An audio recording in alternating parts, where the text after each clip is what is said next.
We are the Borg. Lower your shields and surrender your ships. We will add your biological and technological distinctiveness to our own. Your culture will adapt to service us. Resistance is futile. Hello there, viewers. Greetings, Trek fans of the world, and welcome back to the Hit or Miss Star Trek podcast for this next episode in our second series dealing with the Borg and advanced AI. We're back in a sort of Borg-related episode this week, an episode of Star Trek Picard, Stardust City Rag. But before I go any further, unfortunately, my guest for this week was planned to be somebody who's had to drop out. She's not feeling too well. But this is a good chance for me to introduce somebody who's going to become a bit of a regular face here, something of a semi-regular co-host, who thankfully jumped in at the very last minute. So reveal yourself, mighty co-host. Yes, it's me. It's DK. I'm sorry for everyone who was expecting a better co-host, but you're having a do with me today. Nah, they couldn't do better, believe me. And it was very last minute, so I really appreciate DK jumping in on this one. So that's cool. Right. So without any further ado, then we all know we know what's to be expected. But in case there's any new listeners, we do the podcast in sections: an introductory section, the hit or miss section where we just debate some things back and forth, and then the main episode review and some audience interaction. It'll become clear as we go along. If you are a new viewer, don't worry. But yeah, so DK, are you ready for a little introductory chat? I am. Yes, anytime. Awesome. Well, this is the section that I like to call Hailing Frequencies Open. Hailing frequencies open, sir. Right. Well, because you've been on enough now that you've, like I said, you've become something of a regular fixture. We've asked you a lot of the questions that I tend to ask about favorite episodes and characters and stuff. So just, for a bit of difference, in case there's ever any episodes when we are just, the regular host and co-host, why not just have a chat? I thought about regular stuff. So as they've both aired, have you had a chance to watch the newest episodes of Discovery and Picard yet? I have, yes. Oh, awesome. And what did you think about, well, we'll start with Discovery. What did you think of the penultimate episode? And spoilers, by the way, if anyone hasn't seen it. Sorry. Discovery, to my shame, I'm a couple of weeks behind on that one. Okay, fair enough. We can move on then from that, because that's fair enough. I won't actually spoil that for you and say, you have seen Picard episode 2, Penance, though, right, from series 2? I have, yes. Yes, good. That's fair enough then. So again, spoilers if you haven't seen it. What are your initial kind of thoughts on that episode of Star Trek Picard then, DK? I enjoyed it, although it didn't make for very comfortable viewing at times. When it comes to things like mirror universes, I'm always a bit wary. I don't like seeing my traditional heroic characters in that kind of lens. So to see Earth and the Federation in that kind of lens to such an extent, it especially in light of world events, both recent and current, it's a little uncomfortable. Yeah, I can definitely understand that. I think I would be more of that mind, except for the fact that thankfully we didn't have to see any familiar characters acting like that, because all of the ones that we know were kind of aware of the change and were still themselves. So thankfully we didn't have they did name drop General Sisko, but we didn't have to have a scene of great horrible war Emperor Jake Sisko massacring people or anything, which would have been a bit much to take. But yes, so that would have been a step too far, I think. Yeah, exactly. So as I said, the fact that I really liked it. I think the fact that it's building up a bit of a mystery is intriguing. I kind of wish that we didn't have to keep doing this 10-part mystery for every series, because if this was part one of a 2-parter, I think I would have much preferred it. But I know we're not going to get any resolution next week, if you know what I mean. So that's frustrating. Yeah, I did like the references to other characters, as you say. They were Sisko and Spot and Kirk and Spock, and it's nice little touches there. Yeah, there was even more. If you're an Easter egg fan, I know that I'm following some people on Twitter who said if you looked at the screens, and boy, you have to look close, you could see that there was reference to General O'Brien facing the Dominion and Lieutenant Colonel Tasha Yar fighting the Romulans and stuff. So just extra little Easter eggs if you wanted to look for them. But I mean, even in the episode, we did get reference, didn't we, to like Gul Dukat and General Martok and Sarek and all that. So kind of could have done with better circumstances, but yeah, very. Could have been dark, though. I did notice there's what looks like Worf's kind of baldric sash behind Picard, and I was like, oh, don't tell me he killed him. I can't be doing with that. But yeah, I don't love the kind of alternate timeliney type thing either, but if what bugged me the most is the fact that Picard kind of went through the motions of saying, oh, he changed something in the past and it's changed this, and Picard didn't immediately go, like the Borg with First Contact, because it's exactly the same plot, you know? We'll just ignore that bit. Just brush that under the car. I'm sure it's something else. Yeah, I mean, especially considering they met the Borg Queen, you'd think he would be like, this is very familiar. It wasn't that long ago we did this, was it? But yeah, it'll be interesting to see what happens when they go back in time, considering they're going to, they said it was 2024, which is only 2 years from now. So, like, what are they going to do? What are they trying to show us? And will we like it? Will we be happy about what we see? Probably not. But, I predict car chases. It's Los Angeles. I personally, given the Easter egg I noticed of the great statue of a particular character, I expect to see some Brent Spiner in the past. I spotted the statue of his new character that was like pride of place in what looked like a Starfleet headquarters or Star Corps headquarters, whatever it is. So I was like, okay, I see what you're doing. Was because I didn't have my glasses on, so I was trying to see who it was, but I didn't pick up on that.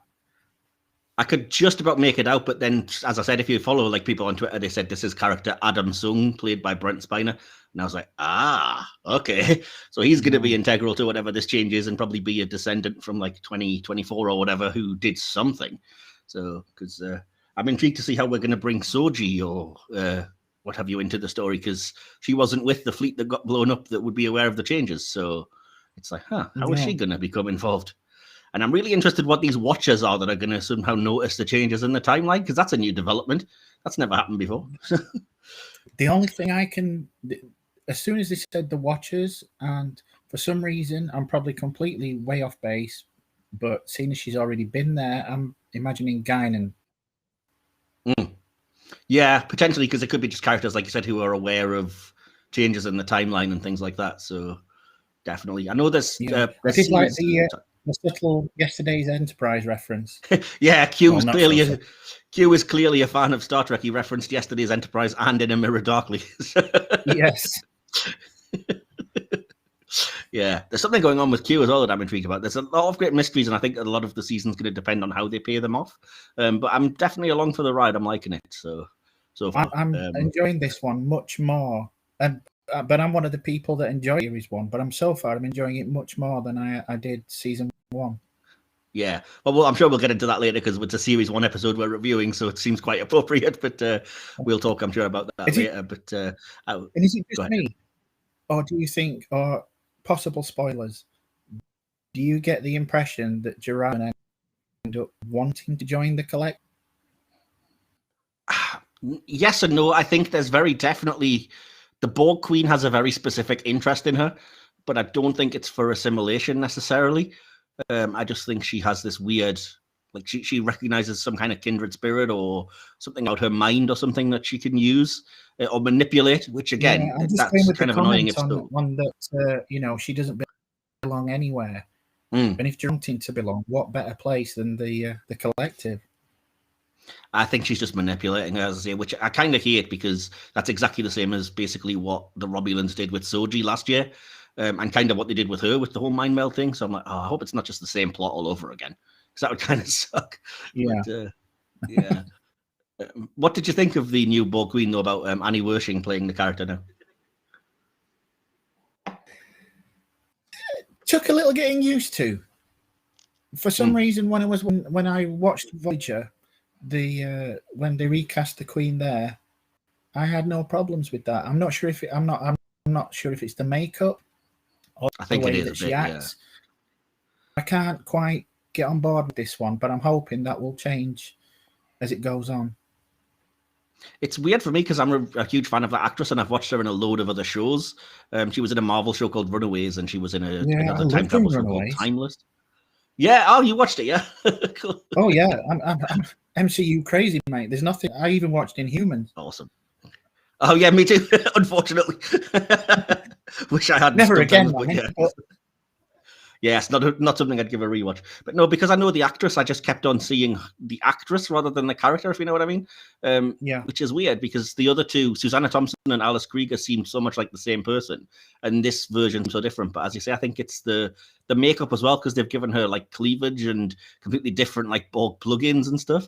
But there's definitely a nice sinister vibe to her. So yeah. I will be interested to see where they take it with her. I wasn't expecting her to become a kind of a member of the La Serena crew. Oh, I fully expected that. As soon as they mentioned in the first trailer they were doing time travel and there was a Borg queen, I was like, well, that explains that then. That's how they can time travel.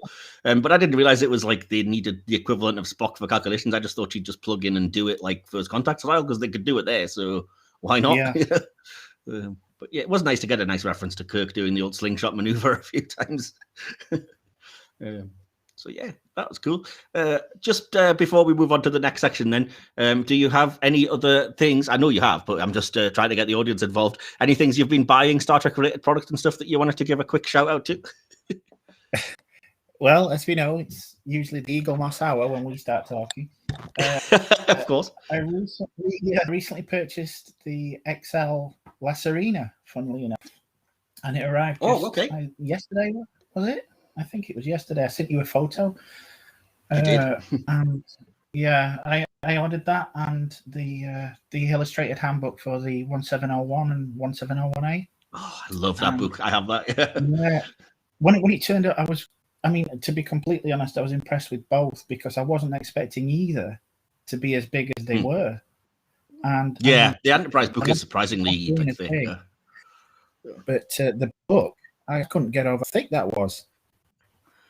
Oh, it's very in-depth. I was really pleased because I did not expect when I was flicking through it when I first got it that it would include like the Discovery era design and the PIC sort of crew and everything from those Discovery Season 2. And I was like, oh, it's so awesome that they actually have included everything. And the orthos and stuff of that Enterprise, which I think looks gorgeous anyway, in the book are so really well done, you know. So, it's such a good book. I think I've got my eye now on the Deep Nine one. I recommend them all. I've got all of them because I'm just that sad. So I have the Enterprise D, I've got the DS9 and the Defiant, I've got Voyager, and they're all amazing. Because I mean, you can see by flicking through, it's really in depth. It goes like deck by deck and covers everything, and then it even covers things like uniforms and stuff. So they are fantastic. Rank insignia. Yeah. Yep. Completely. And then shuttlecraft and things, but yeah. In terms of. Oh, completely! I love those. I've got one of those from the shuttlecraft set, the Worker Beast. They're cool. Yeah. In terms of value, though, I would probably say for your next one, DS9, considering it has the station and the Defiant, is probably your best bet. So. Yeah, definitely. I mean, but I wasn't very impressed with the Latina model as well. I know you're not entirely a fan of the design, but I've always I'm not, but I'm not a fan of the design, but your model of it actually looked really good. I did like the look of the model, if that makes sense. So I was like, okay, I can dig this. But I tell you what, though, having watched the first couple of episodes of season 2 now, I actually really like the design where they've just gotten rid of the stupid bright red and they've just got the muted kind of icy grey colouring to it. So if they release a model of that, I probably will end up getting it. In the 80s, and the whole it gives me a synthwave vibe. Oh, it's Van Halen's guitar. That's exactly the pattern. That's why they did it. It's like an homage, but I just think it's too much for a Star Trek ship. Exactly. Speaking of recent things, because being that I usually do these things when they get made canon, I did actually buy the Star Trek Online USS Gagarin since it appeared in Picard episode 1. Nice. Damn it, Star Trek Online wasn't supposed to be canon. But yeah. It's cool though because I've been playing that recently, so I've been wanting those anyway. But now I have to get them anyway because obviously they've been in Picard, so that's some more. But only the one that's available. There's 4 in the episode, but only one of those 4 is available to buy, and it just happens to be the Gagarin. But I was really impressed with that. The detail on it is just fantastic. The sheer level of that. It's amazing. And I was surprised how different it is because I thought it was just going to be the same as the Discovery one. It's based on the Shepard class, but side to side, there's such a lot of differences. Actually, it's not just a repaint. I was like, okay, I can dig this now. So we just keep adding things to our lists. Oh, it's ridiculous. I keep saying I'm not buying anything else until I actually finally receive the Cerritos, which I'm still waiting on. But it just depends what else gets thrown in and made canon, or what else they release. I mentioned on Twitter the other day that they brought up for pre-order the Serenity from Firefly, and I really want it, and it looks gorgeous, but I'm not paying 60 quid to just have no sort of firm date that I'm actually going to receive it. So I'm like, nah, I might wait until it gets released and then look around third-party sellers and stuff to see if I can get it, but I'm not just giving Eaglemoss 60 quid. Yeah, I'm the same with the Light Cycle. I mean, as much as I love the designs on Light Cycle, for the price, I'm sorry, Eaglemoss, but no, I'm going to have to get it on a sale if possible, but not at the moment. I would definitely say I would recommend those books. And I meant to say, if you get a chance to look into it, there's books that are made by the same people called Designing Starships, which are fantastic. And the DS9 one of that is really, really impressive if you're a fan of that series as well. So maybe look into that if you have the money. Because I figured if you've got the ship, the Starfleet shipyard ones, I thought maybe he's got those. I better ask him about those. I have, yeah.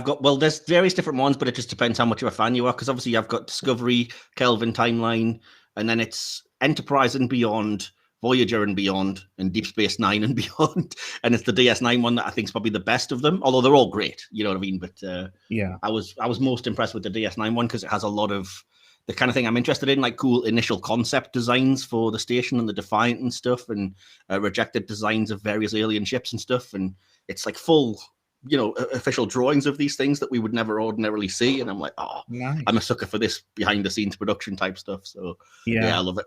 Then I'll move us on to the next section, which is, as you know, is the section that I call Hit or Miss.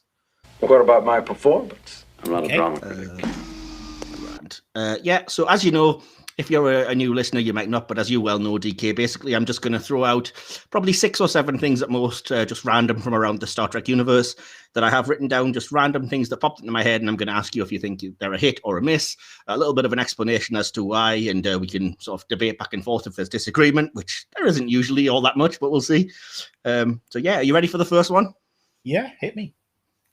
So the first one on my list for today then is the Klingon D7 battlecruiser. Hit or miss? Oh, just it's design perfection for me. I grew up with that. Absolutely true. Yeah. So you're going to say hit on that one? Definitely. When I saw the updated version in Undiscovered Country, I was practically weeping with joy. Yeah, the Katinga class is really cool, which is basically the D7 Advanced, but I'm only talking about the D7 kind of the original series era, and I guess Discovery did briefly feature it. But yeah, when I was young, I had the Enterprise Corgi ship. I don't know if you ever had one of those. Oh, cool. No, but I know of it. Yeah, and I had that, but I really wanted the Klingon one too, and I never got it. Oh, bless. I shouldn't keep saying this, but I do have the Eaglemoss model of the D7, and it's the first time I've ever owned it, and it's so good. It's so cool. That was one of the ones that was on sale, wasn't it? I was really tempted, but I thought... It's $4.25 in the UK, yeah? Yeah, I think it's only €5 here. And I was tempted, but I thought, no, because if I start with Klingon ships, this is never going to end. Yeah, well, I did, and I have the Klingon Bird of Prey, the D7, and the Cleave ship from Discovery, and then stopped because I was like, no, stop it. Saying that, I still carried on, and I have like a shelf of Borg ships, including the assimilated Arctic One, for no other reason than I reviewed Regeneration last episode and was like, I like the design of that when it's been half assimilated. Let's see if it's on sale. Oh, it is. Okay. Oh, I'm having that one. Yeah, I'll probably chuck something in then for an impromptu thing, but I'll finish up here first and say that, yeah, the D7... if you ever have a chance to read it's a pretty famous book, The Making of Star Trek, which deals in depth with the Matt Jeffries designs for the original Enterprise and the D7, which are the 2 main ships that they developed.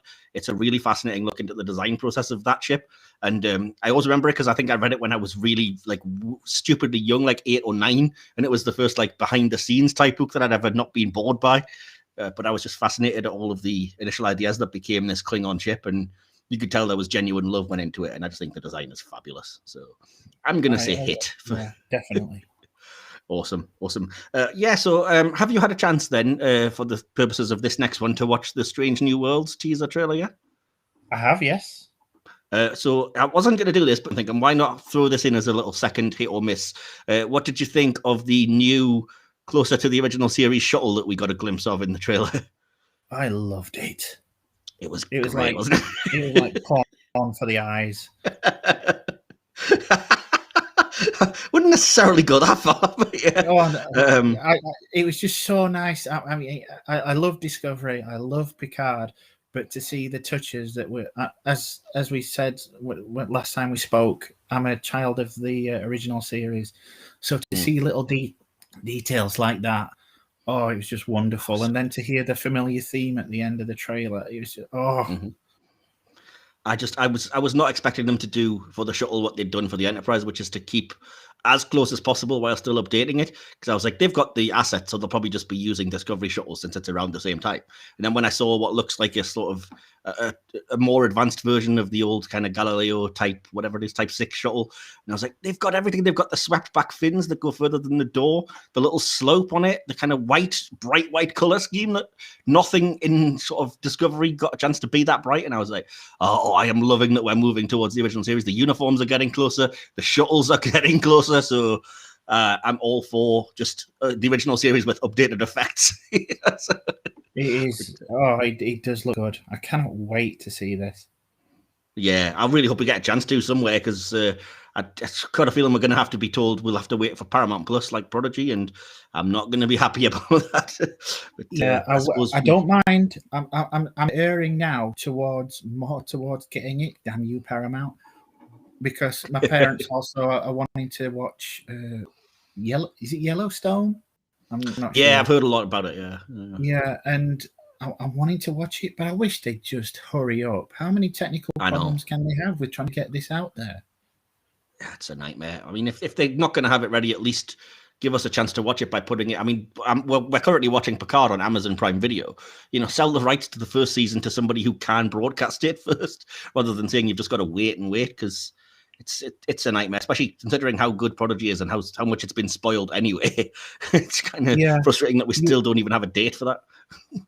You would have thought that they would have, just thrown people a bone when it comes to things like Prodigy and Strange New Worlds if it's not going to be out. And from the way they're discussing things, Paramount Plus isn't going to be out at that point. So, just give them an excuse to keep coming back.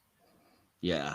Yeah, we live in hope. I mean, they did correct their mistake after a week with Discovery and put it on Pluto TV, so you never know, I suppose. Yeah. We'll wait and see. But I think actually now that I've mentioned that, because I just to correct myself, I think there was an announcement last week that Prodigy is coming to Nickelodeon at some point in the next few months in the UK, but I would have to look that up and let you guys know, I suppose, in the comments. But not that I have Nickelodeon, but at least it's going to have aired in the UK closer to a DVD or Blu-ray release, I guess. Yeah, I think that's what I'm going to have to do for the moment when it gets to the end of season 4 of Discovery. It'll be a day one purchase, I think. Well, I'd do that anyway because I'm an idiot. I'm a sucker for these things, as Eaglemoss well know. Moving on then, talking about Discovery, the next thing that I have written on my hit or miss list for today is the character Adira Tal. Would you say they are a hit or a miss? Oh, definitely a hit. Awesome. And reasons why? I think Bluedale Barrio is a fantastic actor. Yeah, definitely they really are. And so do you like what they've kind of brought to Discovery, especially since adding to the main cast, I think, in season 4? I honestly... when Blue and Ian were first mooted, I was dubious simply because they were already far too many characters, and obviously they were always concentrating on Michael with the sometimes Tilly, sometimes Saru, and I thought surely this isn't going to work. The family with Adira and Gray and Stamets and Culber, I love that. They're the heart of the show. I just think that family to me can do no wrong. I absolutely love every single one of them. Yeah, I'm inclined to agree. I loved Stamets and Culber already because they were just a rare example of a relationship that was realistic but wasn't like fraught with... I mean, there was the moment of tension in the second season, but otherwise it's not like constant drama. It's just a relationship where there's genuine love and it kind of works. So I was on board with them anyway. which was a really cool, like, obviously it's always cool to have a bit more representation and stuff in terms of sort of a gay couple and a non-binary person and a trans person anyway. But to have them in this kind of sort of found family unit, as you say, just I think really, really does work. And it could have been potentially a bit exploitive, but it doesn't ever come off like that, because everyone has their own kind of role to play and they seem to do it really well. And they're all such likable characters. Yeah, exactly. Likable characters. I don't think you would root for them. If anything, my personal thing is I don't think you see enough of them recently. That's my only gripe. Yeah, in terms of Blue, I love Adira's story. I love that they gave them the kind of Trill backstory and the idea of the first human to successfully kind of have a symbiont, because that's fascinating within itself. So I absolutely love that. And yeah, just linking that to their kind of boyfriend and the kind of the emotional connection along with the literal kind of physical connection in terms of the symbiosis of the Trill is kind of fascinating for me. So I think they work really well. But you can buy that relationship just like that. They're so good. Yeah, because there's genuine chemistry, because those two clearly do get along. And same with, I think it's the same with Stamets and Culber. That works as a family because there's genuine affection between all of the actors involved. Otherwise, it wouldn't necessarily work. I mean, I saw them on the Star Trek Day broadcast, and they actually they kind of came across as a family. You know, yeah, I think so. I think they're not even on camera, and I think there's a certain level of protectiveness as well towards the younger parts of that family from the older ones, because obviously they've lived with kind of a little bit of intolerance and a little bit of harshness and being different. So it's kind of nice to see, I think, that protective side that's very parental, which I guess fits the character really well as well, because that's how they would react. So yeah, but yeah, I've went on enough. So I would say definitely, yeah, Adira Tal, a hit for me. I love the introduction of the character in Discovery. I kind of regret that we've had to lose Tilly, and I hope that's not because Blue's become a main cast member that we've lost Mary Wiseman. But yeah, unfortunate. I heard she was starring in a play. I'm not sure if that was anything to do with it, but I hope she comes back. Yeah, I did see that. A regular. I hope she does. I hope she comes back. It will be a shame to lose her, but anyway, that's not neither here nor there. It wouldn't be Blue's fault anyway if that wasn't the case. Definitely not. In terms of what they can contribute, fine jobs. So it's hard to complain, you know. So yeah, that's another hit. So that would be 3 hits. So I'll move to the next thing. The next thing I've written down is another thing from Discovery season 3 onwards. Completely coincidentally, I promise. It just the way things came into my head. But it's Ni'Var. Would you say that's a hit or a miss? For me personally, it's a bit of a miss right now. Because you see, I like the idea that reunification actually happened, but I would like to spend a little more time there. We only get brief glimpses, and after all of these years, and seeing the efforts that went into reunification, it would be nice to spend a little time there. Yeah, we spend a lot of time with that one character, the president, who is just a Vulcan. So it would be nice, as you're saying, to get a sense of how do these species intermingle. Is there not any kind of, because it should be fascinating about how do they cope with the fact that the Romulans are so emotional and don't adhere to the strict logic, and yet the Vulcans still do. There's so much story there, I think, that's not being told, that I would love to see how it works. Exactly. Yeah, but that's the only thing for me that makes it a miss. The fact that we don't get to spend enough time there. But I guess you could say that about most aspects of the Trek universe. Everybody has their own preferences. Yeah, I mean, back in the day, you probably would have got a lot more of a chance because we have less episodes now and less chance to really do those kinds of stories, I guess. But I'm with you in the regards that when they have had a chance to do it, they've kind of used it to plug the kind of Picard season 1 agenda.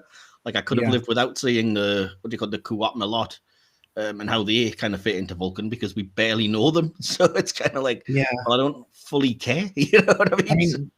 I'll be completely honest with you. Normally, I don't find the Romulans as a antagonist all that interesting. Right. They're okay to a point, but when I'm watching something or I'm reading something, or say I'm on Star Trek Online and the Romulans, I think, oh, good grief, not the Romulans again. Oh, see, I kind of like them. I don't know why, but I like them, but I think they've been overused in recent times. They were severely underused back in TOS, apart from obviously Balance of Terror. Balance of Terror and the Enterprise Incident are 2 great episodes, but it's literally the only 2 appearances of them in TOS. So. Exactly. The movie's pretty much, apart from that one ambassador in Trek 5 and then the other ambassador in Trek 6, it pretty much ignored them. Well, they were supposed to be in 3, to be fair, until they changed that. Yeah. And but, I don't know. I didn't like what they did with them in Nemesis, but I think we've already covered that ground. It's the same again, though, because they feel the need to add stuff to them to make them interesting. Because when they brought them into Picard, they added this kind of anti-technology group and the Co-op Malot. And when they brought them in for Nemesis, they added the Remans that had never been seen before. And it's like, just let them be themselves without feeling the need to throw in tons of new ideas. It's like they're a fascinating enough idea as it is, because they're basically, proto-Vulcans who did not embrace logic, and there's got to be something in that you can explore about the fact that they did thrive and they could throw it back in the Vulcan's face and be like, well, we're around, aren't we? So clearly your technique is not the only way, So exactly. But, as I say, it just would be nice to see how, as you put, they've integrated with each other. I would like to see it more. I love the idea. I love that reunification finally took place, but I think it's as we discussed about Bruce Maddox that time. It's there. It's happened. It would be nice to see a little more than what we have. Yeah, that was in a previous episode. We talked about that for Bruce and said the same. Yeah, I'm kind of on the same page. I think you've convinced me to probably say the same and go soft miss, because we just don't have enough of it. And I think if you're going to do something that big, it's kind of a shame to just say, oh, well, it's happened, and then it's just a background bit of detail, because that's a big sea change and it really should be explored more. So, that's fair enough, I think. I think that's one of the problems with the serialization. It's great for the epic stories, but you do miss out on these little, and to me, they're not filler episodes. You do miss out on cultures and backgrounds and storylines that you wouldn't normally get. Yeah, precisely. I mean, like I said, they have done one episode, I would say, per season where they've dealt with the Romulan and Vulcan unification.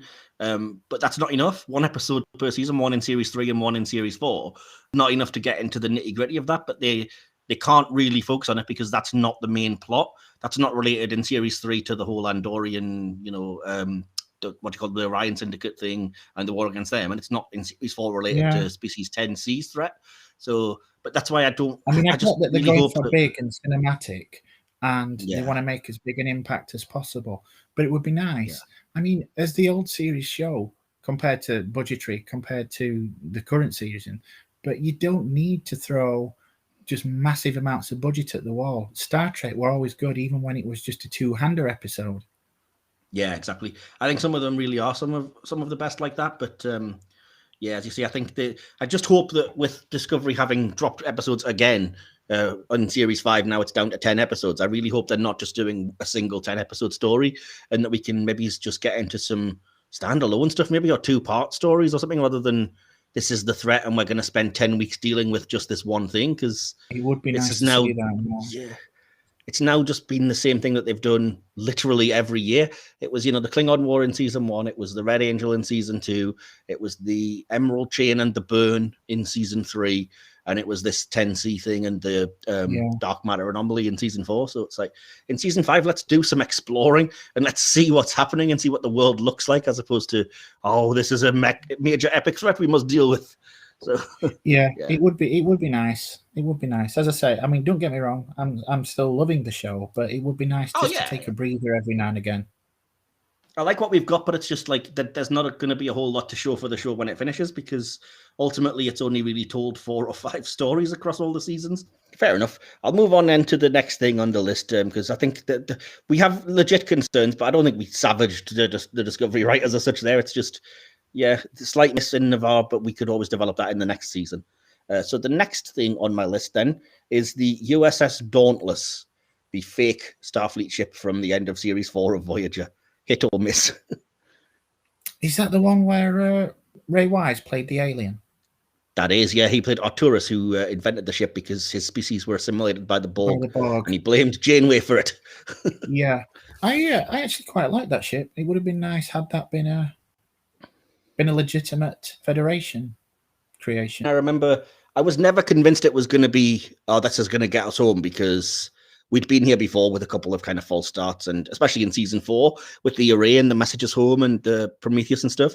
So I was like, I don't believe for a second it's going to get them home, but I did think it. I didn't see through what Arturus's plan was, and that it was kind of, he was bitter at them and was trying to get them assimilated. And I did believe it could be potentially a Starfleet ship.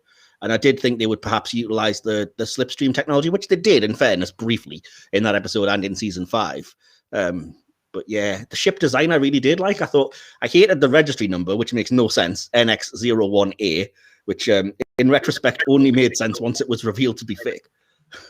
It's a weird one for me. It's a hit because it looks really cool, but it's hard to say because it's not a Starfleet design, if you know what I mean. So it's like, how are you judging it? If it was a Starfleet design, I would like it because it was so different, but I wouldn't like that to be the way all Starship design went. It would be cool as like a one-off or a diff thing that stood alone, or, as I said, a test bed for any future quantum slipstream attempts. But it does look really cool. I will say that. Say that the kind of really about on Federation. There's a lot of Federation ships that you look and think that's unique. I like all the Federation ships were of that design. I'm not so keen. Yeah, and there is a couple of things that I think would need ironing out before I could say it was perfect, because there's a couple of kind of angles and joins that don't look right at all, which again fits the point of the story that it's not a Federation ship. But I would personally iron it out if you were going to call it a Starfleet design.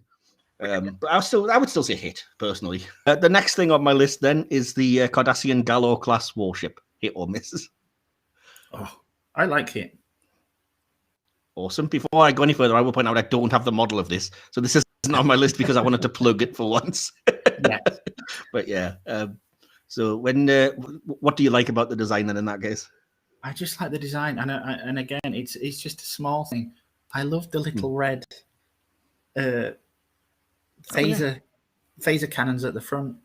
I was thinking of the kind of what looks like the deflector thing at the front. It's kind of a red jewel thing. Is it the deflector rather than the phaser? I like that. Maybe it's both. Again, it's going back to the synth wavy aspect. Yeah, definitely. I love the fact that it's got what looks like a little lip or a baseball cap thing, I guess, over the front of it. It's such a little touch, but I love it. It's a cool design. It's a nice ship. And I don't think we'd seen anything quite like that in the Trek universe until that point. No, but it looks like we should have, because it doesn't look like it's both completely new and somehow familiar because of the shape and everything of it. It looks a bit rocket shippy, maybe. So yeah, I think it's good. Yeah, and I like the color too. Yes, that kind of yellowish brown's a unique design choice. Yeah, but it's on pretty much all the Cardassian ships and things, and I think it looks really cool. It's weird how you think when you think DS9 Terok No isn't that weird sort of browny color. It's like metallic steel. Makes you wonder what it would look like if it was like Cardassian brown. Yeah. Maybe not. Fair enough. Okay, well, we both tend to like the Cardassian ship design, and that's fair enough. I don't remember seeing a lot of it in Next Gen, a couple of times maybe, but then DS9, I know there was a lot of use of it. And obviously when they joined the Dominion, lots more. So yeah, fair enough.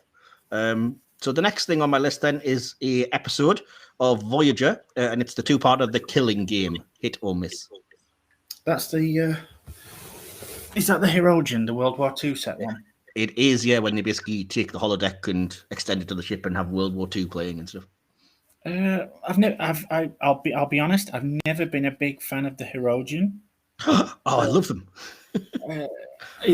Yeah, they're okay. I mean, they're just Predators from Predator. Yeah, exactly. I liked the two-parter for what it was. Okay. Obviously, we're going back to budget again. It's obviously cheaper to film on the on that little location, which Paramount Backlot or whatever it is. So many times. Yeah. I enjoyed it. It made a nice little change. It's to me, it's a kind of throwback to the TOS days where they were trying to stretch budgets, and thinking, well, like Patterns of Force or Yeah, in TOS, it would have actually been a World War II planet, though, inexplicably. Exactly. Just been a planet where they've copied World War II for some reason. Yeah, or like in Piece of the Action with the gangsters. Yeah, or even like the various planets that look like ancient Rome and stuff. You know? Yeah, there's quite a few of those. Yeah. But no, I think I'm more enthusiastic than you maybe about the Killing Game. I really like it. I love the fact that the characters can play out of type, if you know what I mean, against the familiar characters.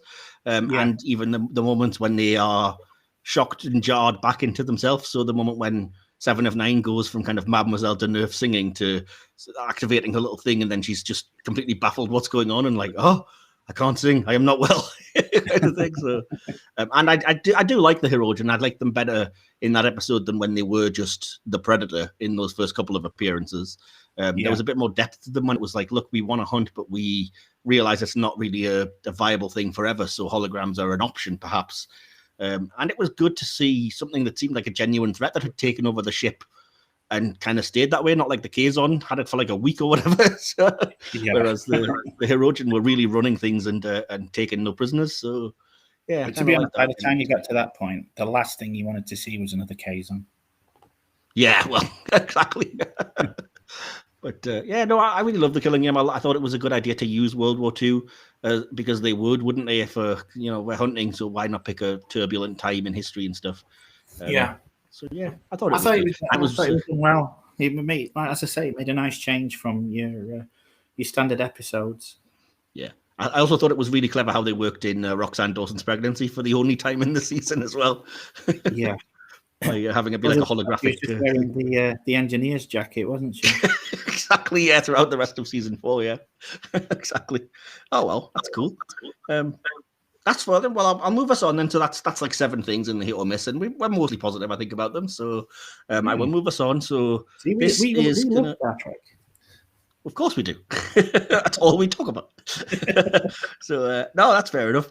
As I say, we are going to move into the main episode review now, and we will begin analysis. Spark analysis.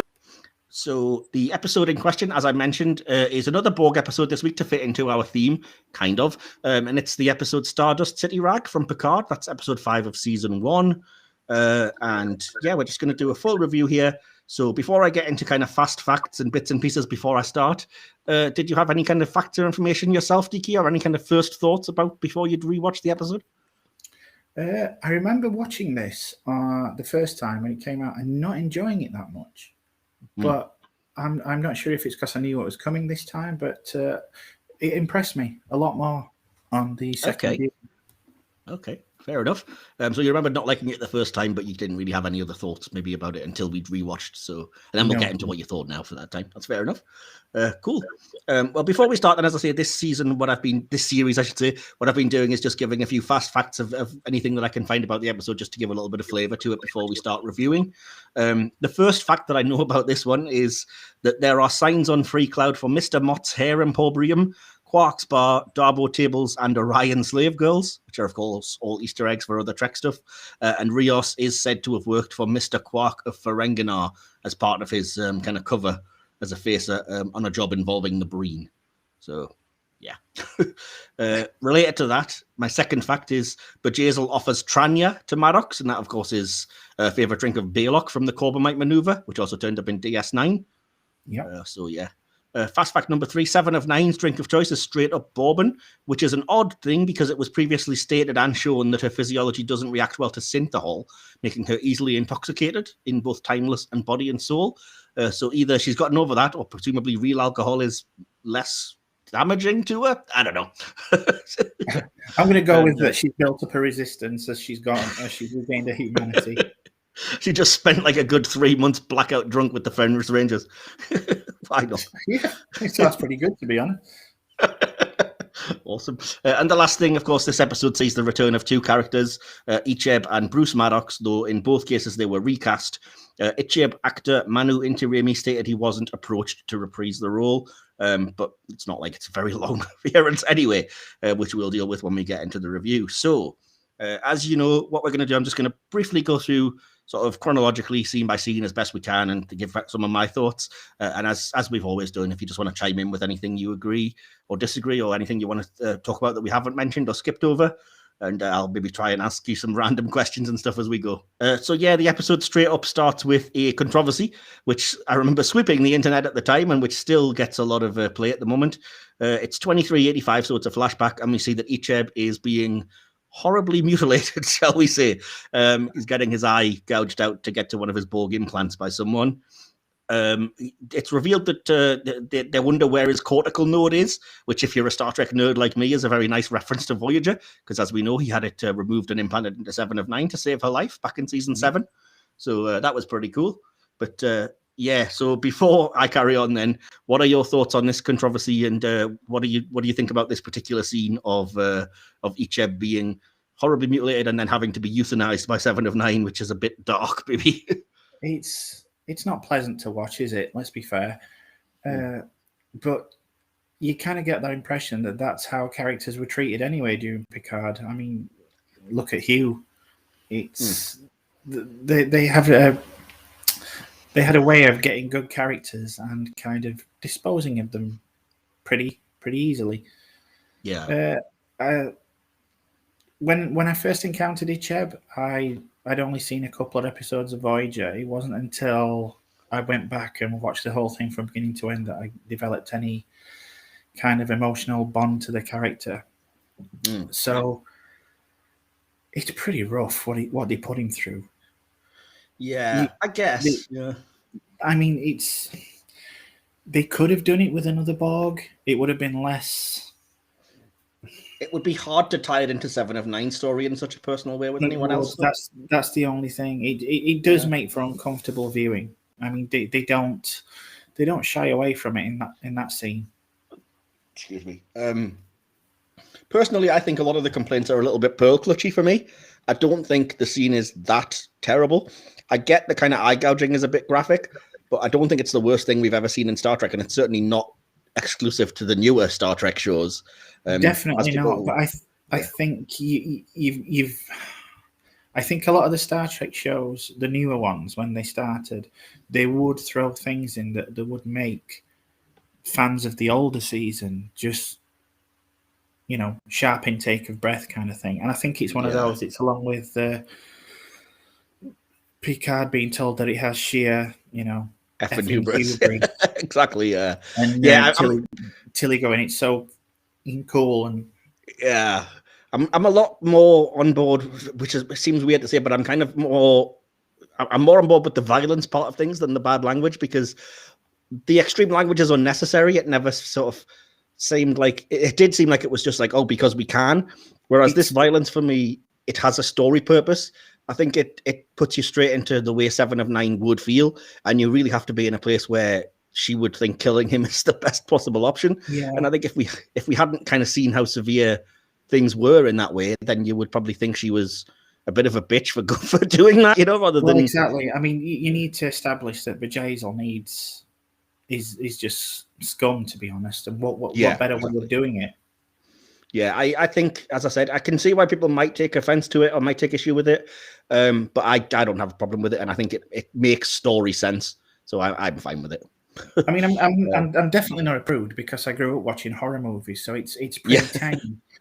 And even in some aspects of Star Trek, as you say, it's quite tame. It's just a bit of a, I don't know, it's a bit of a shock to see a character that like that in such dire circumstances, because I think until this point, you never really seen a recurring character end up in that kind of situation. You say that, but there's a scene in Timeless where they start experimenting on 7 of 9's skull, which still has the eye in it. Nobody said anything back then. About that. I mean, they're just playing with this brass skull with an eye in, like, oh, we need to get the thing to time travel and stuff. And I'm like, not one person was like, well, that's a bit too far. You know what I mean? I would have thought there'd be more complaints about things like First Contact as well, because that gets really horrific at times, Talk about eye gouging and stuff, but yeah. People just like to complain a lot about newer stuff, I think, when they get a chance to, but yeah. I think part of it was definitely the hatred from some subsections of so-called fans with New Trek. Yeah. I do think as well that it was perhaps a bit too jarring to literally open the episode with it, and that might have been a poor decision on their part. because there's no chance to sort of ease your way in.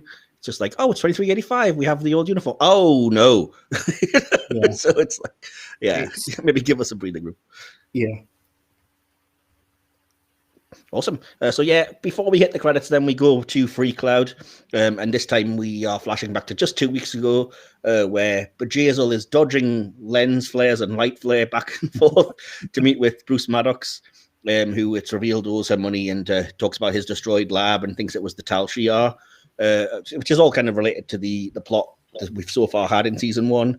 But she also is revealed to have drugged his drink, which I think feeds into a bit of a noir vibe that maybe is going to pervade the rest of the episode. It starts things off with that kind of, this is an intriguing mystery and this money collector and this what's going on kind of thing. So yeah, I was intrigued enough, I think, at that point. So we hit the credits, and it was interesting for me to note that this episode is written by Kirsten Beyer, who's a kind of popular novel writer who was brought on board for the newer series, and directed by Jonathan Frakes, which I did not realize, but no, I didn't.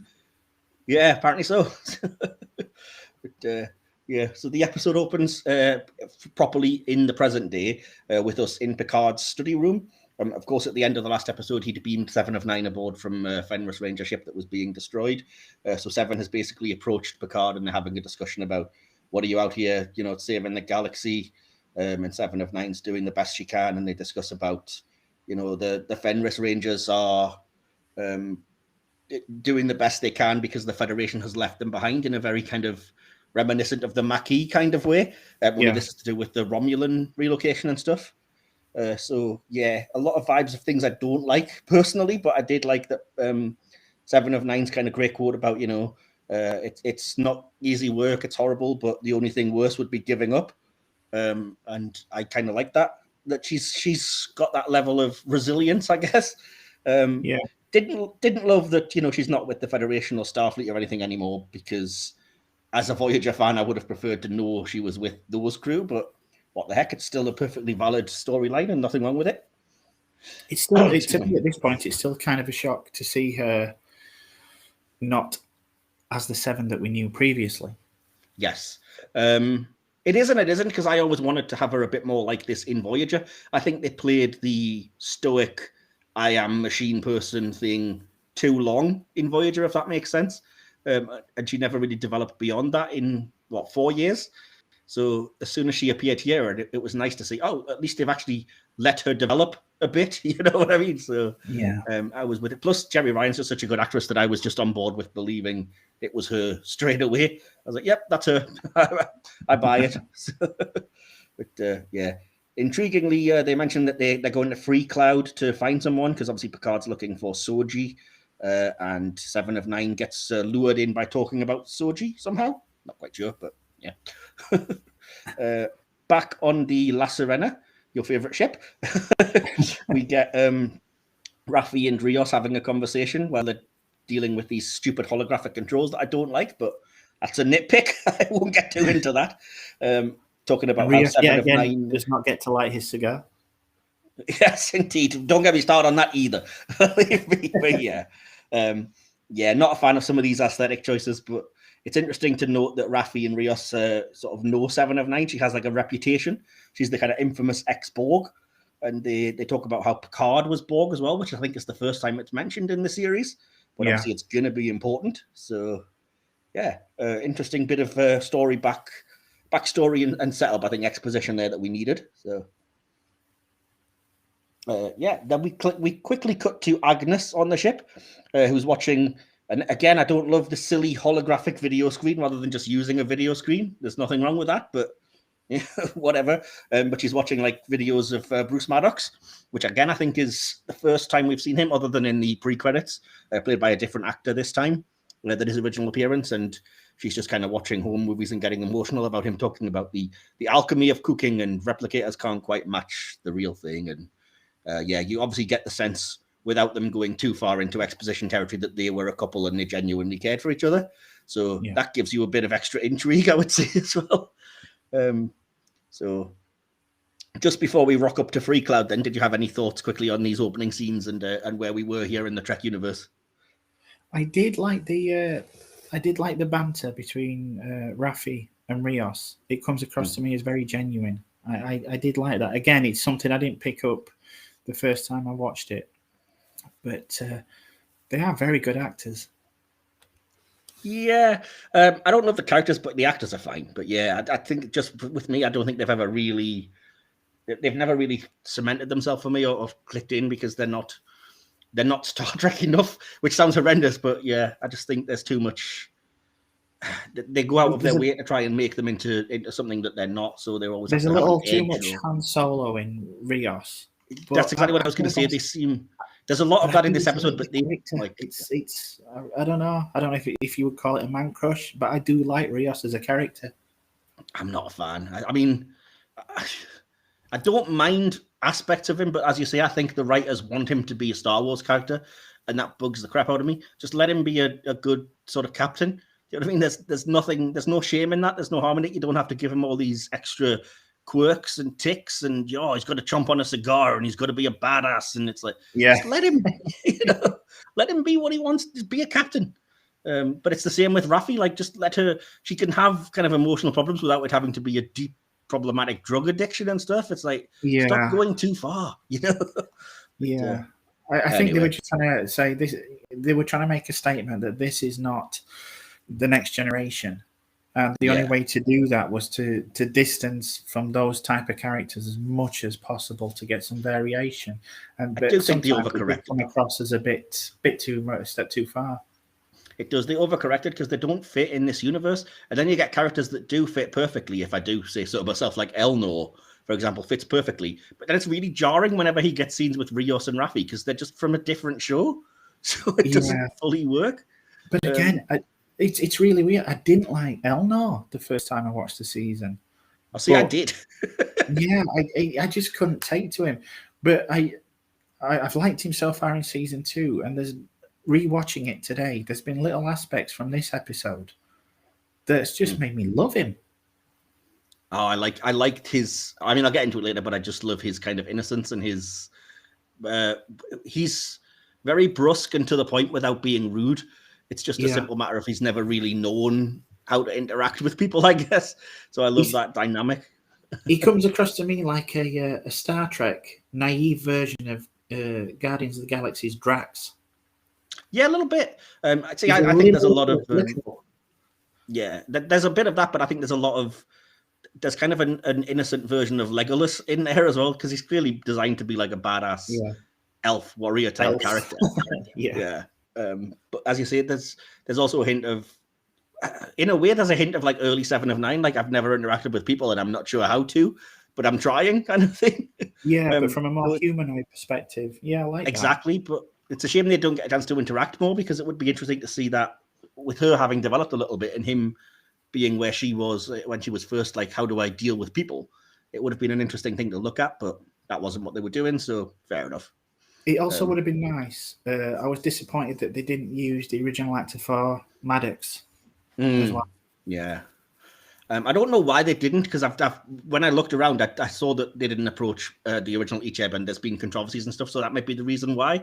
But I couldn't find any information as to why they didn't just ask the original actor back to play Bruce Maddox. Again, it wouldn't hugely have mattered, as we'll see why by the end of the episode, but it is jarring because the actor they've picked looks nothing like the original guy whatsoever. They didn't even try. But yeah. Anyway. So as the episode develops, we get La Serena is approached by loads of holograms and things like the Red Bolian, who reveals that the ship is a Kaplan F-15 freighter, which is the first time we find that out. There's loads of pop-ups and stuff, and I think it's Elnor or Agnes has to punch one of them because it's for like a boxing thing or something, so she has to do that. And then, annoyingly, this bloody drug dealer advert props up trying to sell drugs to Raffi. And I'm like, oh, you've went too far again, you know? I mean? But then you do get that lovely little touch afterwards when Elnor goes, "Why don't you get one?"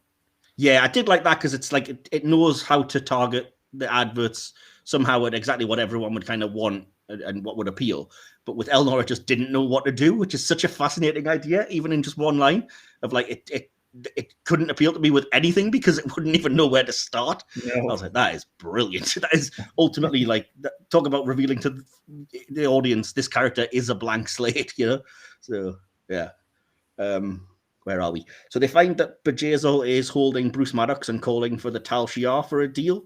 But Seven knows about her and her butchery of ex-Bs or ex-Borgs. Seven, for me, is a little bit jarring here when she's kind of...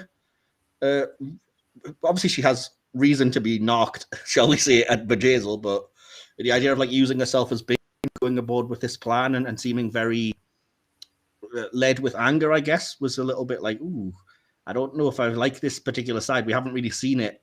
Yeah. Certainly, we haven't seen it where it hasn't been like this is bad. Maybe in like Prey from Voyager, where she ended up like, because you don't like species 8472, you're trying to get them killed, and then in the end, we're going to, ground you in the cargo bay for weeks because you've been a bad Borg. Yeah. But I will say, as they beam down to Neonville, I freaking hate Free Cloud. It doesn't belong in Star Trek. It's a Star Wars location again. It really is. Yeah. I hate it. I hate the stupid costumes. I hate the holographic angel wings. I hate the sheer amount of bizarre aliens that don't need to be there. And I hate that the whole thing's washed out. Rios dressed as a space pimp. No, I don't. And I didn't like when they tried to make it funny by going, "Oh, you need a feather." No, he doesn't. Just shut up. It did, especially when Picard affected the outrageous Monty Python French accent. It did come across. I absolutely hate Picard's disguise in this episode. The eye patch and then whatever the frick that accent is. That is dreadful. Sir Patrick Stewart is a flippin' knight. He's an award-winning Shakespearean actor. What is that accent? And why the heck, other than the fact that they're friends, did Jonathan Frakes not go, Patrick, what the fuck are you doing? What is that? You know what I mean? Because that is not a French accent. That really is.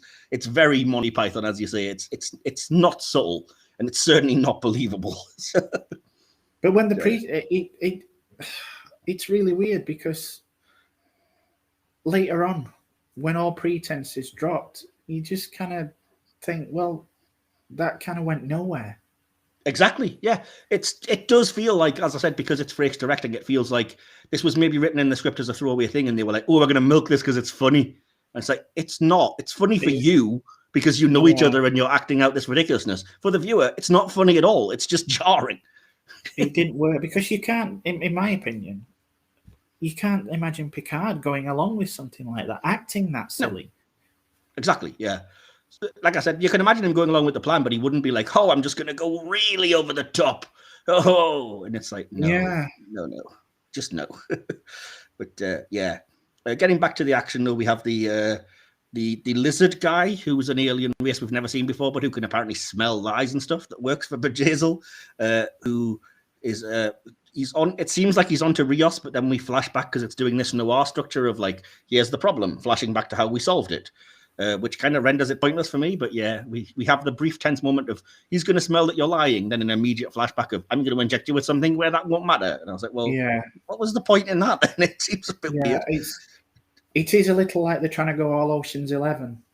Yeah, exactly. That's heist movie-ish. Exactly, you're right. But they're not as clever as that because it's not the structure of that isn't introduce a problem then immediately flash back to how you solve it. You know, there's got to be more to it than that. So I just don't think that really worked all that well. It was interesting to note that they were kind of trying to sell 7 of 9 because they showed her X-ray and all of her Borg parts were still there, and they did get into a little bit of explanation why of the fact that she was raised by the Borg, so there's always going to be a degree of something that it's not just a matter of taking things out like an assimilated person would be. So even when Picard, despite the way he's saying it, the way he's like, "Oh, they're defiled because from birth she was ingrained with the Borg," I was like, that's a fascinating thing to explore. But why are we doing it over the top of this Knights Who Say Knee sketch that you're doing with this accent, you know? But I did notice, however, in this moment that despite all of my things that I have said in the past, Raffi and 7 of 9 do interact before they decide to be a couple in this episode. It was just so brief that I didn't notice it the first time round. Same here. I didn't pick up on it until now. But now looking back with hindsight, you went, well, it's there, but it's not very nuanced and it's not very telegraphed. Either way, it's just like a glance. And it does that horrible thing of I always remember Futurama taking the mick out of this when Fry's written an opera and one of the characters in it just goes like, you can't just tell the audience what you feel. That makes me feel angry. Because like, the entire dialogue is just like, oh, you're 7 of 9. I admire you. I was like, what? That's bad writing 101. You don't just walk up and say, this is what I feel about you. And expect that to be like, no, sold. They're a couple now. You know what I mean? But, it's a bad the tone during this section. It's a very bad juxtaposition because, as you say, they're going for the noir look, but they're doing it in a very Rent-A-Ghost kind of way. Yeah, exactly. But having said that, bear with me a sec. It is, as you say, one of the better parts of the episode is when Elnor kind of puts 2 and 2 together and realizes that they're all lying, as he puts it, because he realizes it's an act. And there's such genuineness to the way that Evan Evagora plays that. It's like, oh, everyone's lying. That's such a great moment. It's in flashback. So he's like, I see what you're doing now. Everyone's playing a game. And then as they're trying to kind of talk him into what he's going to do, it's like, well, you can just be Elnor because that's easy to remember. And then 7 of 9's just frustratedly saying, an Elnor who never talks. Yes. See, that kind of thing is great. That kind of banter we could have done with a bit more of instead of the daft accent stuff. Definitely. But let's see. So Picard demands to see Maddox by using 7 as bait. But yeah, that's taking us to this kind of like, oh, what's going to happen now? But I don't think there's any real intrigue here. I'm like, oh, and because I think that's because I know how it ends at the end of season 1, and I'm like, oh, it goes nowhere. So never mind. Yeah. Moving on, though, we do get a little bit of Raffi backstory. Again, with flashback to see that she's located her son while they're on this mission on Free Cloud. It's actually quite a sweet scene. I like this version of her when she's not like a complete wreck, because you can see there's kind of a Starfleet person there and somebody who's, you know, who likes the camaraderie and stuff. But it's weird how. Go ahead. And it makes me wonder if they're going to actually pick up on Raffi's story before the series itself finishes, or if they're just going to leave it as this throwaway where she's. Oh, they do here. I mean, they explain it here, but it's not a particularly great story, and it's now already resolved because she goes to try and talk to her son, and you basically get him giving you the exposition of like, oh, what, you're here to see me? Well, why don't you tell me about how all of these conspiracy theories you believe and how they've driven you to care more about that than me, and how it wasn't. Well, that's what I mean. It's like, she's proven in the end that she's right, but are we ever going to get a reconciliation scene? Yeah. But no, because I don't think it matters. That's the whole point, is that she shouldn't, as far as he's concerned, she shouldn't have cared. It wasn't her responsibility. So whether she's right or wrong, it's like, why did she care more about the truth, I guess, than him? So from his point of view, he'd still be bitter about that, which is a very interesting angle to look at it that way. But again, I could have done without it being, she immediately lapses into this complete wreck of like, oh, it's not a lie. Oh, I'm becoming this twitchy wreck of a person. Just play it normally. You can play it without having to just devolve into this drug withdrawal. It's not a lie. I'm telling you the truth kind of thing. Yeah, she did seem to, for a Starfleet officer, I mean, yeah, it is her son that she's talking to, but she did quickly devolve into a junkie from Hill Street Blues. Yeah, and it's the only time I think that she's done that, an acting choice, because as I said, she's great, Michelle Hurd, in the scenes on the Serena, and even on the scenes when she's initially talking to her son, and you can kind of see almost she's not wanting to bite when he's like, what about this conspiracy, and what about that? And it's like, when she finally does give in and bite, she doesn't need to go all the way, as you said, to kind of like, now she seem like the insane guy on the street corner that's telling you that lizards run the world kind of thing, because it doesn't help your case, you know? Anyhow, she basically goes through the motions and finds out that her son has a Vulcan wife and she now has a granddaughter, but they want nothing to do with her, so they basically just part ways, which again renders the scene kind of pointless, I guess. But as you said, it'd be nice if we pick it up somewhere along the way, but otherwise it's just basically, oh, we need to give Raffi some backstory that's slotted in here. Well, it's like they couldn't think of a way to get Raffi into the mission, the bar scene, the exchange scene. So they just think, well, we need to give her something to do. Yeah, and they realized they hadn't given her any backstory yet, so why not do it there? I suppose it makes a kind of story sense, but it doesn't really do anything. It doesn't go anywhere, which is a shame. But moving back to the main plot, we get a bloodied-looking Maddox with Bjayzl and her lizard, and talk about Seven of Nine's implants. But Bjayzl knows her as Annika. Everyone draws their guns on this revelation, and Agnes on the ship is very nervous and having a bit of a panic attack. As Emil tries to deal with her, the emergency medical hologram that looks like him, but she just has nothing to do with him and deactivates him. Yeah. She has this kind of, it's a really good scene. And again, I like Alison Pill a lot of the times here. So the kind of awkwardness of when she's communicating with Rios and he says she mucked up the operative terms and she's like, affirmative, confirmed, oh, whatever. Because it's kind of, it's quite relatable when somebody's being, because Rios is kind of, as Picard says in episode 1, he can deny it, but he's Starfleet through and through. He's all about regs and rules, and she would just be frustrated and be like, oh, just, you know what I mean, get on with it. You know what I mean? So, I can dig that kind of character moment. It's kind of nice.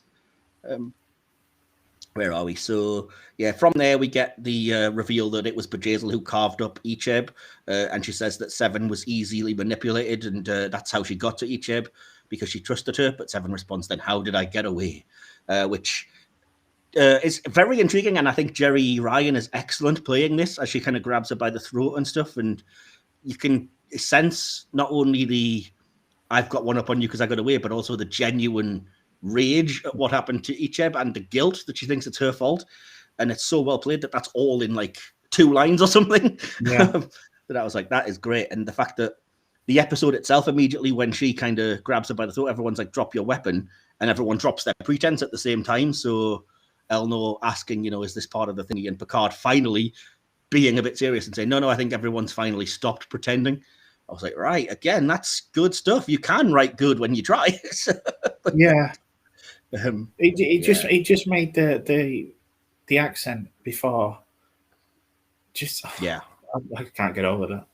It's so bad. It's just such a bad choice that plagues the character in this episode. But never mind. Anyway, because we should get into Bruce Maddox recognizes Picard for obvious reasons, and Bjayzl also recognizes him as the famous admiral, and that she's now being played. There's lots of hints about her relationship with Annika, which feeds the audience in that obviously 7 of 9 is into women as well as men, or instead of men. We don't know, but she certainly seems to be into women now, because there's a hint of more than friends, shall we say, going into that. As I said, this is when 7 gets into like Picard trying to talk her out of doing what she did, and her saying, yeah, you can't be self-righteous because we are the worlds the Federation left behind and everything, and tells him the story of what happened to Icheb. And again, I was quite choked up when she mentioned specifically that Icheb was another Borg that was rescued by Voyager, because I'm just a huge Voyager fan, so I was like, oh, Voyager, yay. At least it got a name drop. But yeah. I also love that Picard stays the Picard that I know and love, because it is really nice to me that he's like, murder is not justice. And he's trying to talk to her with all of the right things. If she chooses to hear it, which we'll deal with later, I guess. But then they trade, obviously, Maddox for Bjayzl's life because she's been held hostage. But they do say, 7 of 9 could just find her again. But Picard beams the 5 of them up to the La Serena. Agnes is wonderfully proud, I think, of herself because she's managed to do it. There's a great yay, and she runs up to Bruce as her boyfriend, obviously. And yeah, it's a nice brief moment of triumph in the episode, which is kind of sullied slightly by the fact that Picard and 7 of 9 basically says to Picard, I'm taking a couple of phaser rifles because we vigilantes could use them. And Picard's like, yeah, no problem. I'm like, the Federation just gave weapons to known terrorists, and he was like, yeah, why not? You know what I mean? It's like, what kind of lax-ass security is this? But regardless of that, it does also lead, though, to my top moment in the episode and possibly in the series, which is the great bit of dialogue about, do you feel like you've retained all your humanity since you were back from the Borg? No, but we're both trying every day of my life. And the fact that as 7 of 9 says that, the music literally starts playing the Voyager theme. I was just like, oh, that's how you get me. You know how to do it. But yeah, unfortunately, that great emotional moment is immediately spoiled because 7 beams right back in and kills Bjayzl. And says that, yes, Picard should still have some hope and some mercy in him, but she owes Bjayzl for Icheb, so 7 of 9 doesn't care and will just brutally blast her way out of there and shoot away like a badass and just murder people. And yay, I guess. I mean, I've just said in my notes, I understand it, but I hate it. What else is there to say, really, other than that, you know? Yeah. So we get Bruce in the sick bay being revealed that Darge is dead, but she does have a sister. He's starting to ramble about, you know, she's on the Borg cube, and myself and Soong did it. Talking about, obviously, as we later learned, talking about Alton Soong and how they'd created these new kind of Darge and Soji and such. But also, you know, we get further developments of Agnes, seeing the Romulans and the Federation are involved. At least there's a bit of development on that. And then the reveal that she's not quite herself, because as we saw previously, she'd mind melded with what was revealed to be a Romulan agent. So she completely breaks down. She kills Bruce, which is surprising. Says that it's just another thing she has to atone for. The EMH activates, sensing her panic, but she again deactivates it and starts to kind of have some kind of fit herself. Alison Pill's epic acting makes this her kind of breakdown because it's so emotional and so real, but I just still don't like that she just murdered somebody. I can't get on board with that crap. Yeah. Yeah. And that's how the episode ends. I still have a problem with Jurati killing. Yeah. Yeah. And I'm wondering if that could lead to something later in this series, what I touched upon earlier. Maybe, although I think they've basically tried to deal with that with a throwaway line in episode 1, but we'll see. So that takes us to the end of the episode. Did you have any other kind of thoughts on the stuff that we haven't covered, maybe, or anything you wanted to talk about? No, you've pretty much summed it up. There's some fantastic dialogue and there's some great acting, but it's hampered by some really just strange choices, which just undermines it. It's a very difficult one because for the most part, it doesn't feel like Star Trek. So I can see why people would, you know, looking at this episode out of context, I can see why people would look at it and go, "That's not Star Trek." I mean, it is Star Trek. You won't, but it's not so much that. It's some of the decisions made in it, and I can get that maybe they want to have a bit of fun while filming the episode, and but it doesn't make any sense in the story why Picard would use. I mean, okay, he could use a French accent, but not something so just out. No, because I mean, he's done the French accent thing back in The Next Generation, and he's been perfectly serviceable. Exactly. Yeah, it's just weird that now all of a sudden it's like comedy over the top version. It's just basically, it was probably great fun to film, as you said, but to watch it's just painful. Yeah. It's just, as I said, just a mixture of styles undermines the actual episode itself. Yeah, completely. Fair enough.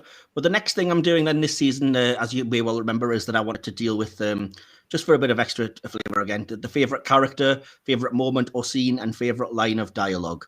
So we'll start with your favorite character in this episode, DK. Again, I'm going to have to... Oh, actually, no. It's going to be Elnor. Okay. Yeah, just his reaction. He doesn't get an amazing amount to do in this episode, but what he does get, the way he plays it, it's done really well. And he much more than the first time I watched it, he really impressed me as both as a character and as an Evan Agori as an actor. Yeah, definitely. Okay, I can certainly agree with that. I can see where you're coming from. What I said is that everyone has something messed up that ruins their character and prevents me from picking them. Picard's awful accent is somehow the least egregious, and he's almost the sole character who emerges with morality intact. So I guess I'll pick him. Yeah. What else can I say? So, what's your favorite moment or scene from the episode? It is the one that you brought up, the one with regards to humanity. I said exactly the same. Yeah, there's not many moments, but I like the Picard 7 speech, minus the giving 2 guns to a terrorist. Yeah.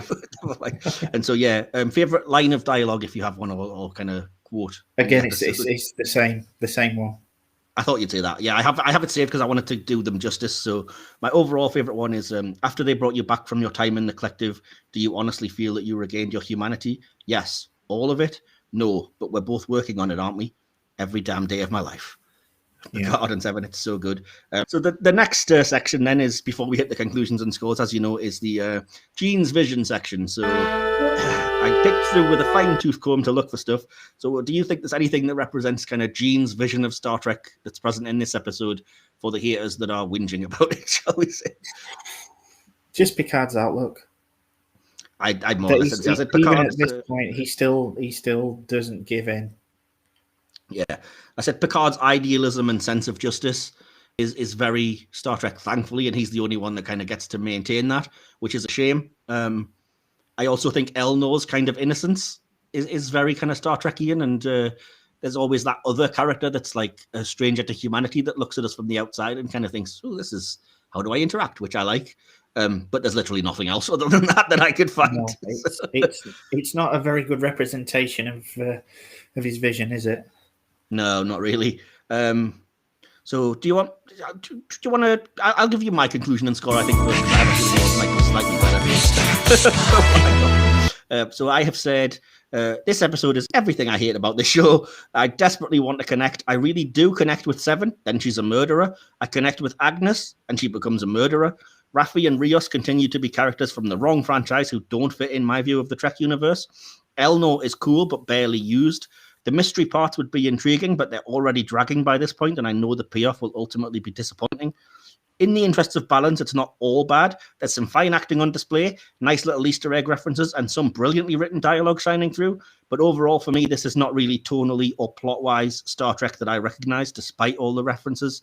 And it leaves me feeling hollow, kind of sad, and clinging to whatever good bits I can, which are either undercut or far too fleeting. And I went with 1.5 or 1.5 out of 5 deltas for the episode. Oof. So, yeah, not a fan, shall we say. So, with that in mind, give us your conclusion and score, please, if you don't mind.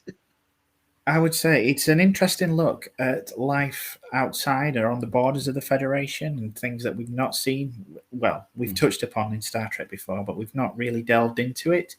Having said that, it doesn't do it in a way that makes it appeal that you would like to see even more of it. If anything, it undercuts just how can I put this? It undercuts just how valid the viewpoint from outside the Federation is. It could have done it in a lot better way than it did. And what could have been an interesting episode and don't get me wrong, it's got some fantastic pieces of dialogue in it. It's just undercut by some of the really strange and in some cases crass decisions. Yeah. Okay. And what would you think for a score then out of 5? Honestly, yeah, it's going to have to be a 3. It's gonna, okay. I don't hate it as much as you do, but it's, as I say, anything good that happens in the episode is undermined by some of the just strange choices. Yeah. See, I wouldn't even give it above halfway because I wouldn't say it's a pass on a pass fail. So I couldn't legitimately give it above 2.5, and I actually liked it even less. So that's why I went with 1.5. But yeah, 3 is fine if that's how you feel about the episode. That's fair enough. I just see it as very middle of the road. I don't despise it, but I don't love it. It's got some good bits. It's got some bad points, but it just never rises above. It's a bit of a mess, to be honest. Yeah. And because of that, I can't put it in either camp. I mean, there are some episodes I absolutely loathe. I don't loathe it. I'm just kind of indifferent towards the whole thing. It doesn't. I see what you're saying. Yeah. Star Trek to me. It doesn't really elicit even a strong enough response to say that it's bad as such. It's just kind of there. Is what you're saying. It's there. As I say, if the dialogue didn't shine in some aspects and the acting didn't shine in some aspects, the score would be a lot lower. Fair enough. Okay, so just to finish that off then, to give you the average for the podcast, the average of 1.5 and 3 means our final score for the episode Stardust City Rag is 2.25 out of 5. So it's not quite halfway. I think it's probably fair enough to say that. So yeah. That concludes the actual business of the thing then, the actual review. But there's one more thing to deal with, and that is the section audience interaction, or as I like to call it, subspace communication. Incoming transmission. Okay, so I've got this up on my phone. As you will know if you're a regular listener, I basically put out social media posts and ask what are your thoughts on this episode. I only got half a dozen on this episode because I don't think it's really warrants a strong enough reaction maybe from people back one way or the other. But I just wanted to read out the ones that I do have. So my friend Ramon, first of all, says, Hit, it was an interesting chapter that we knew a place out of the Federation. Yes, we need casinos and gangsters. Not sure I agree, but okay. John Glasgow says, awful in every way that a thing can be awful. If Putin was a TV show, this episode would be his a-hole. Picard was already bad, but this episode took it to a new low. The costumes, the accents, it was offensive to any rational mind. I think we might have found somebody who likes it even less than me. Yeah, that's don't hold back. Say what you feel. Exactly, yeah. Thanks for that, John. Scott Hussey says, my heart breaks for each ebb. I'm glad 7 exploded, but Jazel. The disguises were a little over the top, but a lot of fun. And the Voyager theme playing when 7 beams down hits me right in the feels every time. So, fair enough. Ari Baranovsky says, it's so good. It pivots back and forth between silly and serious quite well. The heart-to-heart between Picard and 7 followed immediately by 7 completely vaporizing Bajazil with some amazing emotional whiplash. Okay, so it worked for one person at least. And finally, Rita Ju Heinen, I apologize if I butchered that, just says, it's my favorite Picard episode so far. So surprisingly mixed. There are people who seem to really like the episode and what it was doing. As I say every time, art is subjective. Of course. And I wouldn't begrudge anybody liking these things. It's just, as I said, for me, it wasn't quite the Star Trek that I leaned towards, and I didn't like the decisions made. So naturally, it got a low score. But as I said, it is what it is. So that'll conclude that. So yeah, all that's left for me to do is to say thank you so much for stepping in to review this episode at the last minute, DK. I appreciate and as I said, listeners, if you are interested in these kinds of things, you are going to be hearing a lot more of DK because he's going to become something of a semi-regular co-host, certainly starting in Series 3, if and when that ever happens. Because I could So yeah, so as is tradition, this is your chance to plug yourself, your socials, and any other projects you have going. So fire away. Oh, well, got nothing to plug right now. Just if you want to follow me, if you want, even more inane diatribes, I am on at AKA Starlord on Twitter.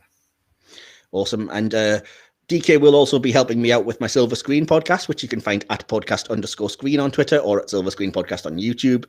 We are going to be doing, I think in a few weeks, we're reviewing the Venom movies. So that'll be fun. And you can find me at Iron Mike Wilson, or this podcast is at HoM Trek or HoM Trek. I'm on Instagram, Facebook, etc., all just with my name, or you can find the podcast on Instagram under Hit or Miss Star Trek. And I will be back next week. We're sticking with the Borg 7 of 9 theme, and I'm going to be joined by returning guest Linda Butler, and we're going to be reviewing the Voyager episode, The Raven. So do stay tuned for that. So thanks again for joining me, DK. And audience, remember, we are Starfleet. Live long and prosper. Live long and prosper.